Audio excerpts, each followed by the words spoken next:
What if I told you that the way we count days hasn't always been the same? Yes, you heard it right.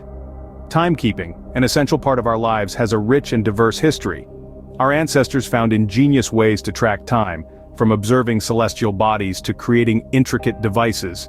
But have you ever wondered how we ended up with the calendar we use today? It's a tale filled with fascinating turns, from lunar cycles to lost days, and it all revolves around our desperate need to make sense of our world, to predict seasons, and to plan ahead. It's a journey that starts thousands of years ago, with the ancient civilizations that first began to mark the passing of days. So, are you ready for a trip back in time? Intrigued? Then strap yourselves in as we time travel to uncover the secrets of our modern calendar. How did ancient Romans count the days? You might be surprised. Now let's time travel back to the era of toga-wearing senators, gladiator games, and grand marble structures. Welcome to ancient Rome. The Romans, like many ancient civilizations, initially used a lunar calendar. Yes, you heard right, they based their timekeeping on the phases of the moon. But here's the interesting twist. The Roman calendar had only 10 months, starting in March and ending in December. So what about January and February, you might ask? Well, they were added later, during the reign of King Numa Pompilius, around 713 BC. But here's where things get even more intriguing. The lunar calendar didn't quite align with the solar year. To rectify this, the Romans introduced something called intercalary months. These were additional months inserted into the calendar to align it with the solar year. Imagine having an extra month in your year. Yet, this system was far from perfect. The insertion of intercalary months was often manipulated for political reasons. In effect, the calendar could be, and was, used as a tool for political gain. But as we'll see, Julius Caesar wasn't satisfied with this system. And so, the stage was set for one of the most significant calendar reforms in history. But that's a story for our next chapter. Stay tuned. Julius Caesar, a name known to all, had a hand in shaping our calendar. Let's find out how. The ancient Roman calendar was lunar-based, but it had its issues. The priests who maintained the calendar often manipulated it for political gain. In fact, it was so variable that it was often out of sync with the seasons.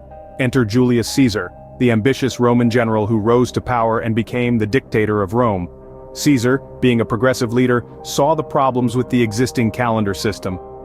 A well-traveled man, he had been to Egypt and was inspired by their solar calendar. Seeing the benefits of a solar-based system, he decided to introduce a similar concept in Rome. Hence, the Julian calendar was born. Unlike its lunar predecessor, the Julian calendar was based on the sun. It consisted of 12 months, amounting to 365 and a quarter days. To account for the quarter day, a leap day was added every 4 years. This was a significant improvement over the old system, bringing much-needed stability and predictability. It was a bold and drastic change that had far-reaching implications. It not only reformed the way Romans measured time, but also influenced future calendar systems.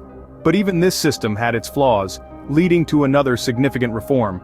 Scene script. Imagine waking up and finding out you've lost 10 days. This is precisely what happened when Pope Gregory XIII introduced his calendar. By the 16th century, the Julian calendar, though revolutionary during Caesar's time, had fallen out of sync with the solar year by about 10 days. This discrepancy was not just an inconvenience, it was causing significant problems, particularly for the Church, as the date of Easter was gradually drifting away from its traditional springtime observance. Enter Pope Gregory XIII.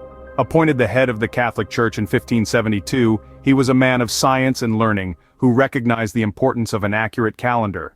He assembled a team of astronomers and mathematicians to address the problem. The team, led by the brilliant mathematician Aloysius Lilius, proposed a solution that would correct the drift and keep the calendar year more closely aligned with the solar year.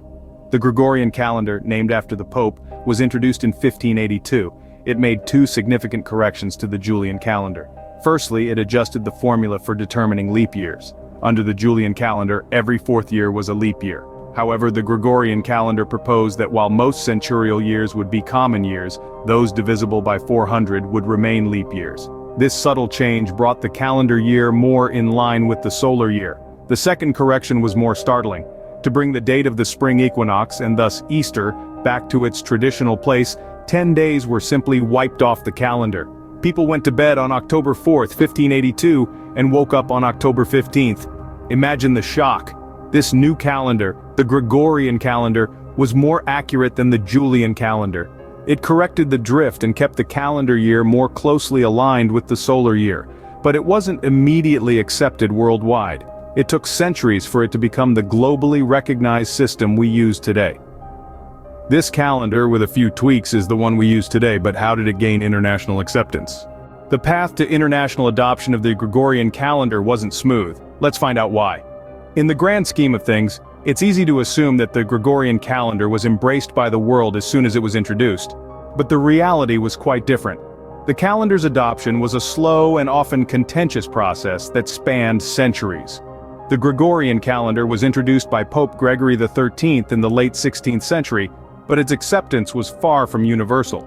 Initially, it was adopted primarily by Catholic countries, while Protestant and Orthodox nations were more resistant. They saw the new calendar as a Catholic innovation and were suspicious of its origins. England and its colonies, for example, didn't adopt the Gregorian calendar until 1752. That's nearly 200 years after its introduction. And when they did, they had to drop 11 days from the calendar to align with the rest of Europe.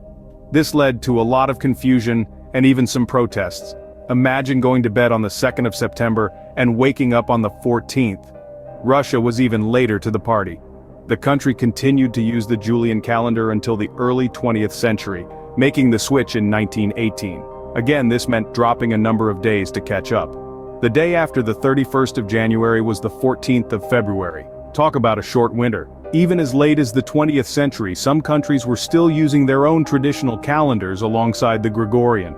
For instance, China didn't officially adopt the Gregorian calendar for national affairs until 1949, although it had been widely used in business and international relations since the late 19th century.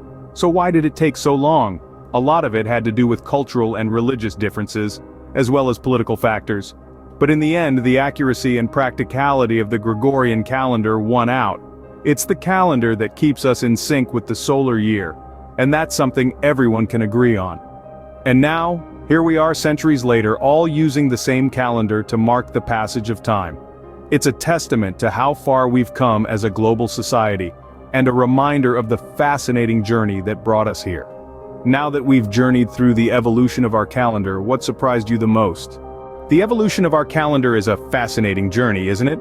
We've time-traveled through the ancient Roman calendar, marveled at the audacious reform of Julius Caesar, and witnessed the decisive changes made by Pope Gregory XIII.